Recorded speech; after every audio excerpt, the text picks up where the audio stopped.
الهند. مجرد ما تسمع الاسم أول حاجة بتيجي في بالك الألوان، الروايح، الموسيقى والزحمة اللي فيها روح.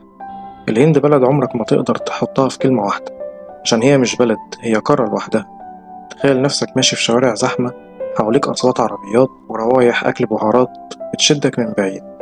فجأة تلاقي معبد قديم قدامك يخليك تحس إن الزمن رجع بيك 1000 سنة. الهند خلتني أحس قد إيه العالم كبير ومليان حكايات. في دلهي حسيت بروح التاريخ، وفي مومباي شفت طاقة مدينة عمرها ما بتنام، ولما رحت تاج محل هناك وقفت ساكت مش عارف أتكلم من جمال وهيبة. الهند مش مجرد وجهة سفر، دي مغامرة حقيقية. مغامرة بتخليك ترجع شخص مختلف، بتعرفك قد إيه العالم كبير ومليان قصص وحكايات تستاهل نعيشها ونتعلم منها. وصلت أخيرا المطار بعد رحلة طويلة جدا جدا. ده المطار بتاع جوه، لسه نازل حالا من الطيارة دلوقتي. هروح بقى نختم في الجوازات وبعد كده اطلع اشوف تاكسي عشان اطلع بيه على الاوتيل.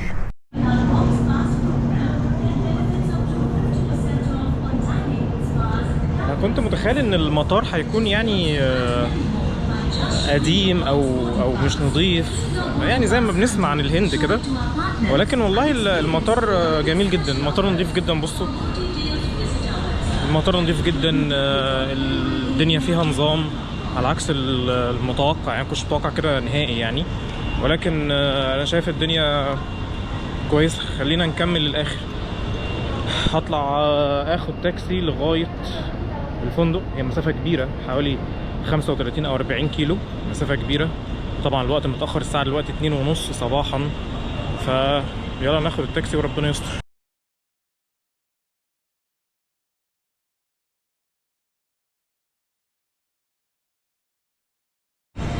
انا حبيت اصور لكم بس الحمام، اوريكم ان يعني عكس ما كنت متوقعه او عكس ما انا كنت متصوره يعني. الحمامات نظيفه جدا جدا، المطار نظيف جدا. على فكره ده مطار فرعي، ده ما هوش مطار رئيسي، مش ما رايح، مش رايح مثلا مومباي ولا نيو دلهي. ده انا في مطار فرعي، ده بعيد خالص في حته اسمها جوه، ده على الطريق. فمتحمس للبلد، خلينا نشوف. انا خلصت كل حاجه، غيرت فلوس من المطار. الدولار الواحد عامل 80 روبية، 80 وكسور، فغيرت كده 50 دولار على ما اركب بس التاكسي، لان المسافه زي ما قلت لكم كبيره. فانا هدفع حوالي اكتر من 1000 روبية. انا لسه بقى ما قعدتش احسب اشوف ال1000 ده بيطلع بكام، سواء دولار ولا مصري. فخلينا نطلع. انا حجزت من على الابليكيشن بتاعهم، اسمه جوا مايلز، اللي هو ده حجزته. ومفروض طالع للعربية اللي مستنياني، بس هو يعني هو مش كاتب لي رقم العربية ايه، ولا كاتب لي اي حاجة. هو قايل لي ان العربية مستنياني وبس كده، لكن انا مش عارف بقى مستنيني فين، العربية رقمها ايه، مش عارف اي حاجة. فانا هطلع واشوف. هو تقريبا الخروج من هنا، الخروج من هنا، والعربيات بتقف تستنى بره. بس المشكلة ان انا مش لاقي رقم نمرة العربية ولا حاجة، وبيقول لي في رقم OTP ده فاليد نص ساعة، فأنا مش عارف. فخليني أطلع، حتى مش جايب لي اسمه ولا جايب لي أي حاجة خالص.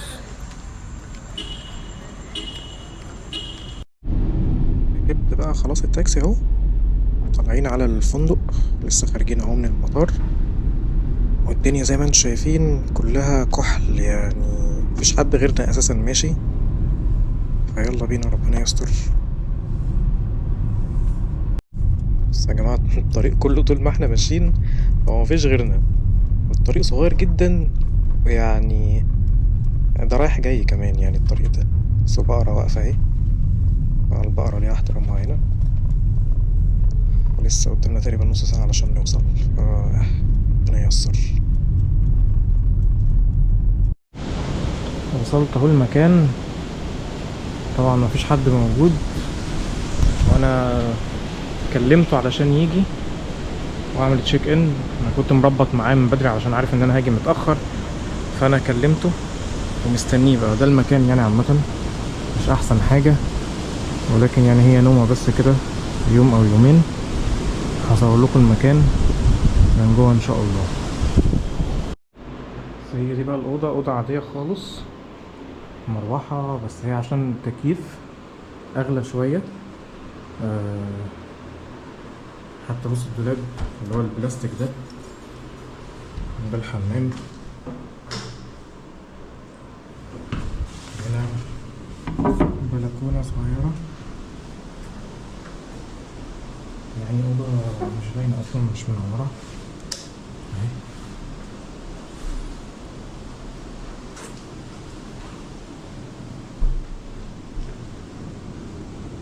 مفيش أصلا لا فيو ولا في أي حاجة، هي كده بس. كام بقى دي سعرها؟ دي سعرها $16 في اليوم، وشاملة الفطار وطبعا بالتكييف. هنا كل الغرفة بتختلف بس بسعر التكييف أو من غير تكييف، والفطار أو لا، بس أغلب الفنادق بالفطار. فهنا علشان بالفطار وبالتكييف فب$16، لكن لو هي من غير فطار ومن غير تكييف ممكن تمشي على $8، $7، $9، $10 بالكتير قوي يعني. صباح اليوم من أول يوم في مدينة جوه، وده المنظر بره قدام الأوضة بتاعتي، ونازل اخد الفطار وبعدين نبدأ بقى نستكشف. الدنيا هنا حر جدا وهوا قوي قوي. بصوا حاطين الحاجات دي عشان المطرة. الدنيا بصوا مغيمة والدنيا بتمطر كل شوية تقريبا، وهوا قوي. يلا ننزل ناخد الفطار كده ونشوف بعد كده ممكن نطلع نشوف البحر عامل ازاي، الاجواء عاملة ازاي. يلا بينا. هو ده بقى الفطار. مش احسن حاجة يعني، بس يعني شغال. جيت على البحر اهو، ما بينه وبين الفندق مفيش يعني 3-4 دقايق، لكن الحقيقة البحر مش نضيف. هو رايق والدنيا تمام بس يعني مش نضيف. فشكل كده هو اليوم ده، وبكرة ان شاء الله بقى اطلع على مدينة تانية. فيلا بينا نشوف الاجواء هنا. بصوا يا جماعة المية مش نضيفة خالص، يعني هعمل زوم كده على المية جاية مصفرة، لونها غريب خالص. بص المية مصفرة خالص، على الرغم ان احنا قدامنا هو بينا وبين اقرب حاجة لينا مسافة بعيدة جدا جدا جدا يعني، بس المية مش حلوة خالص خالص خالص. نطلع بقى ان شاء الله على المطار. طبعا زي ما قلت لكم في اول الفيديو كان ما بيني وبين المطار حوالي 40 كيلو، فرجع بقى تاني المشوار ده كله رايح بقى على المطار، ان شاء الله على مدينة تانية جديدة. فيلا خليكم معايا.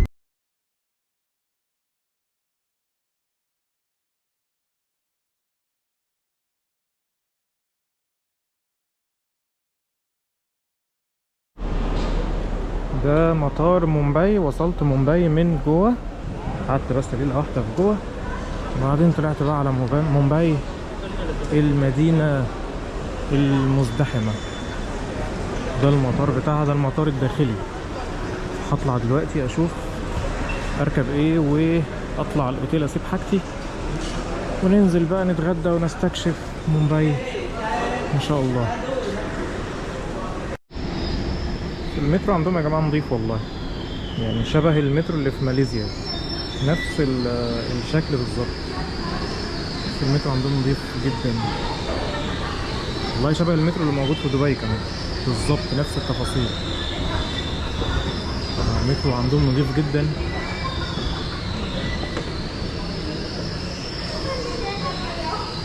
وبتقطع تيكت، انا معرفش عندهم اشتراك بقى وكارت ولا لا، بس بتقطع تيكت زي دي، بتعمل لها سكان وبتعدي من المكنه. بس المترو يعني شكله نضيف جدا يعني.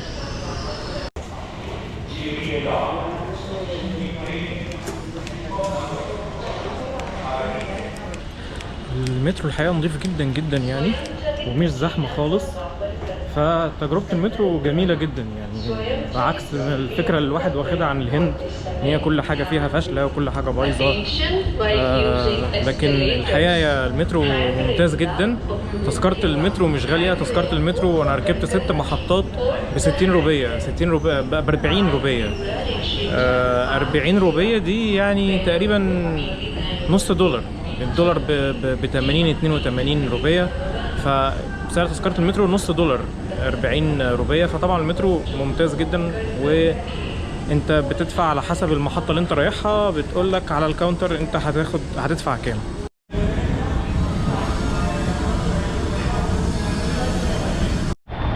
وصلت ونزلت من المترو، وبعدين هطلب زي اوبر كده عندنا اسمه رابيدو. رابيدو ده فيه موتوسيكلات، فيه عربيات.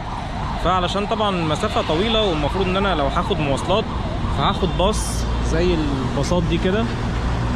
فالحقيقة مش قادر على الفرهدة دلوقتي، لكن انا هجرب برضو الباصات واشوف الوضع عامل فيها ازاي. لكن دلوقتي طلبت بايك وجاي لي في الطريق باذن الله. هو ده يعني قدامه حوالي 5 دقايق ويكون عندي، ويوديني على الاوتيل، اسيب حاجتي بقى وننزل نتغدى ونشوف الاجواء هنا عامله ازاي. لكن الجو جميل، فيه هواء بسيط، رطوبه عاليه شويه، ولكن مش يعني تقدر تعيش يعني تتعامل ومفيش مشكله. يعني جو لطيف والله، مش وحش يعني. البلد شكلها ظريف كويسه يعني. لسه ما دخلناش في المعمعه والزحمه اللي جوه، ولكن خلينا نشوف. ها؟ ايجيبت.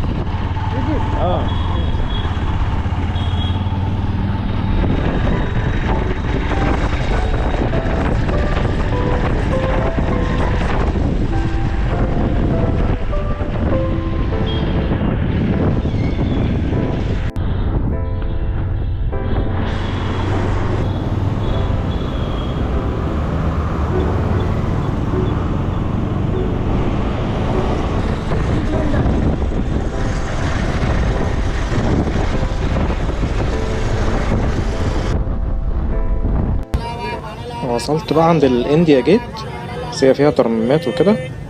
فاستنوني بقى ان شاء الله بكرة الصبح هطلع على مكان جديد برضو هنا في مومباي. فتابعوني ان شاء الله في الجزء التاني.